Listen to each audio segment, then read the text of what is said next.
Hello guys, അപ്പോൾ നമുക്ക് നല്ല പെർഫെക്റ്റ് റാഗി ദോശ എങ്ങനെ ഉണ്ടാക്കാമെന്ന് നോക്കാം. അതിന് വേണ്ടിയിട്ട് ആദ്യം എടുക്കേണ്ടത് 1 കപ്പ് ചോറ്, പിന്നെ 1 കപ്പ് പച്ചരിപ്പൊടി, പിന്നെ 1 കപ്പ് റാഗി, അതായത് മുത്താറിപ്പൊടി.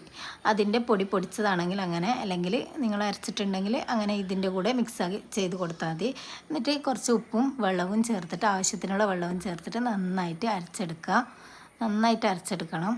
അതിനുശേഷം പാൻ അടുപ്പത്ത് വെച്ച് അതിലേക്ക് ഇതുപോലെ ഓരോ ദോശയൊക്കെ ഉണ്ടാക്കിയെടുക്കുക. പെർഫെക്റ്റ് ദോശ കിട്ടണമെങ്കിൽ ഒരിക്കലും പാനിൽ നമ്മൾ വെളിച്ചെണ്ണയോ ഇതോ കൂടുതലായി പോകരുത്. ചെറുതായിട്ട് ഒന്ന് ഇതാക്കി കൊടുക്കുക. പിന്നെ ദോശ ഉണ്ടാക്കിയ ശേഷം ഇതുപോലെ ഒന്ന് നെയ്യോ ബട്ടറോ തൂക്കി കൊടുത്താൽ മതി. അപ്പോൾ നല്ല പെർഫെക്റ്റ് ദോശയായി കിട്ടും.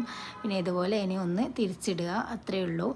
പിന്നെ നമ്മൾ ലഞ്ച് ബോക്സിലേക്കും പിള്ളേർക്കും എല്ലാം ഹെൽത്തി ആയിട്ട് നല്ല പെർഫെക്റ്റ് ദോശയായിട്ട് കിട്ടുന്നതാണ്. ഡയറ്റൊക്കെ ചെയ്യുന്നവർക്കും നല്ലതാണിത്. അപ്പോൾ ഇതുപോലെയൊക്കെ ഉണ്ടാക്കിയിട്ട് നിങ്ങൾ ഫീഡ്ബാക്കൊക്കെ പറയുക, ഷെയർ ചെയ്യുക, സബ്സ്ക്രൈബ് ചെയ്യാണ്ട് കാണുന്നവരാണെങ്കിൽ സബ്സ്ക്രൈബ് ചെയ്യുക. അപ്പോൾ ഓക്കെ, ബൈ.